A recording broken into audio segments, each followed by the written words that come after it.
السلام علیکم۔ Saddam Hussein کی پھانسی کے لیے عید الاضحیٰ کا دن چوز کیا گیا۔ انہیں 30 دسمبر 2006 کو عوام کے سامنے سریعام پھانسی دی گئی۔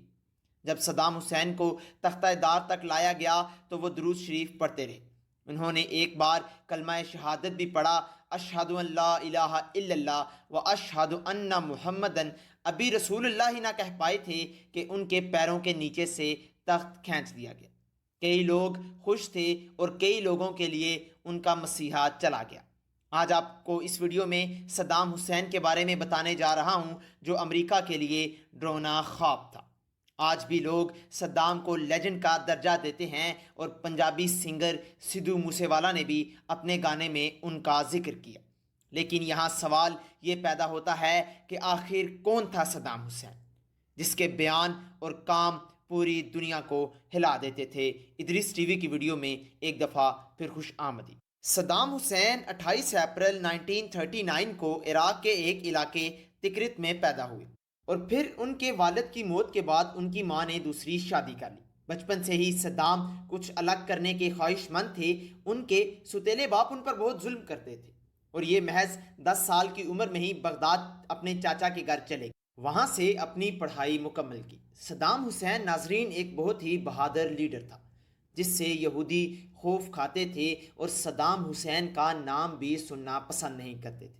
صدام حسین اپنے دیے گئے انٹرویوز میں بتاتا رہتا تھا کہ میں ایٹم بم اپنے ملک کے لوگوں کے لیے نہیں بنا رہا، بلکہ یہ اس لیے بنا رہا ہوں تاکہ میں یہودیوں کی نیندیں اڑا سکوں۔ ایک دفعہ صدام حسین سے متعلق اسرائیل کے وزیر دفاع نے کہا تھا کہ یہ ایک پاگل شخص ہے، نہ تو اس کو اپنی فکر ہے اور نہ ہی لوگوں کی۔ صدام حسین کافر کی آنکھ میں آنکھ ملا کر بات کرنے کا عادی تھا۔ دوستو، یہی وہ حکمران تھا جو ایک خاتون کی آواز پر اسرائیل پر چڑھ دوڑا تھا اور اسرائیل کے دارالحکومت پر 40 میزائل داغ دیے۔ ہوا کچھ یوں تھا کہ ایک دفعہ Saddam Hussein live conference hall میں بیٹھے ہوئے تھے کہ اچانک چیختی چلاتی ہوئی عورت اس کے سامنے آ کر کھڑی ہوئی اور صدام حسین کو سخت الفاظ میں مخاطب کرتے ہوئے کہا کہ اسرائیلی فوجیوں نے میری بیٹی کے ساتھ ظلم و ستم کر کے اس کو قتل کر دیا اور تمہیں یہاں کوئی فکر نہیں، تم اسے اپنی آرام کی زندگی بسر کر رہے ہو اور ادھر ہم پر ظلم کے پہاڑ توڑے جاتے ہیں۔ اس عورت نے مزید کہا کہ روزانہ ہمارے گھروں سے اسرائیلی فوجی ہم سب کی آنکھوں کے سامنے ہماری ماں، بہن، بیٹیوں کو اغوا کر کے لے جاتے ہیں جن کو بعد میں قتل کر کے پھینک دیا جاتا ہے، اور یہی نہیں، ہمارے چھوٹے بچوں کو، بزرگوں کو گھسیٹ گھسیٹ کر مار دیا جاتا ہے۔ کیا تمہیں ان بوڑھے مردوں، عورتوں اور بچوں کی چیخیں سنائی نہیں دیتی جو روزانہ اسرائیلی فوجیوں کی گولیوں کا نشانہ بنتے ہیں؟ کیا تم سے ان عورتوں، بوڑھوں اور بچوں کی چیخوں کا حساب نہیں لیا جائے گا؟ اس عورت کی یہ باتیں سن کر صدام حسین زور زور سے رونے لگا اور کہا کہ اب اسرائیل کا کوئی بھی شخص صبح کا سورج نہیں دیکھ پائے گا۔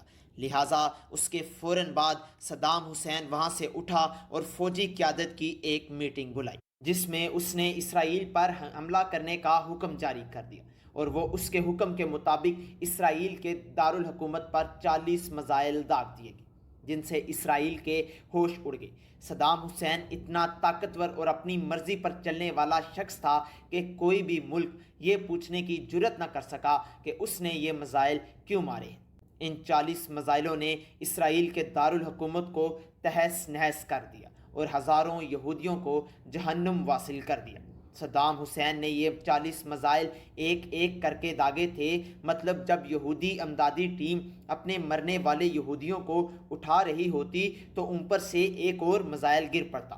اس طرح یہ دن یہودیوں کی زندگی کا آخری دن لگ رہا تھا اور آج بھی یہودی صدام حسین کو ہٹلر ثانی کا نام دیتے ہیں۔ کیا تھا ناظرین، امریکہ نے صدام حسین اور عراق پر الزام لگا دیا کہ ان کے پاس خطرناک ہتھیار ہیں۔ اس کے علاوہ خطرناک ہتھیار بنانے اور لوگوں کو قتل کرنے کا الزام بھی لگایا گیا۔ فیب 2003 میں امریکہ اور اس کے اتحادیوں نے عراق پر دوسرا حملہ کر کے عراق پر قبضہ کر لیا، لیکن اپنے کسی بھی الزام کو ثابت کرنے میں ناکام رہے۔ اس فیصلے کے بعد 14 دسمبر 2003 میں صدام حسین کو بھی گرفتار کر لیا گیا۔ کے بعد ان پر 148 افراد کے قتل کا الزام لگا کر ملزم بتایا گیا اور عراق میں امریکہ کے زیر اثر عدالت میں صدام حسین کے مقدمے کی سماعت کا آغاز ہوا۔ اس مقدمے کے جج نے جب امریکی سرکار کی مرضی کا فیصلہ دینے سے انکار کیا تو اس جج کو ملزم سے ہمدردی رکھنے کے الزام میں برطرف کر دیا گیا، اور ایک نیا جج آ گیا جس نے مقدمے کے آخری سماعت کی، اور عدالت نے امریکہ کے کہنے پر صدام حسین کو پھانسی کی سزا سنا دی گئی۔ صدام حسین ایک بہادر شخص تھا۔ جب اس کی پھانسی کی سزا سنائی جا رہی تھی تو تب ان کے چہرے پر مسکراہٹ تھی اور موت کا کوئی خوف بھی نظر نہیں آتا تھا۔ صدام حسین نے جو بھی کیا اپنی عوام کے مفاد کے لیے کیا۔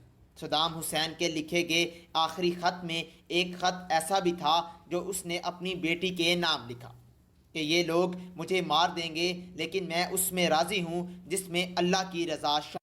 اور پھر 30 دسمبر کی صبح صدام حسین کو پھانسی دے دی جائے۔ دوستو، صدام حسین تو امریکہ کے ہاتھوں مارا گیا، لیکن اس کے بعد عراق کا برا وقت شروع ہو گیا، اور آج بھی عراق پر کسی نہ کسی صورت امریکہ کا قبضہ ہے۔ یہاں ایک بات یاد رکھنے والی یہ بھی ہے کہ کفار کسی بھی صورت میں مسلمانوں کے دوست نہیں ہو سکتے۔ یہ قرآن پاک کا سیدھا سادہ اعلان ہے۔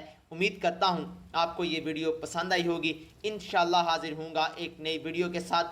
تب تک مجھے دیجیے اجازت۔ اپنا بہت سارا خیال رکھیے۔ اللہ نگہبان۔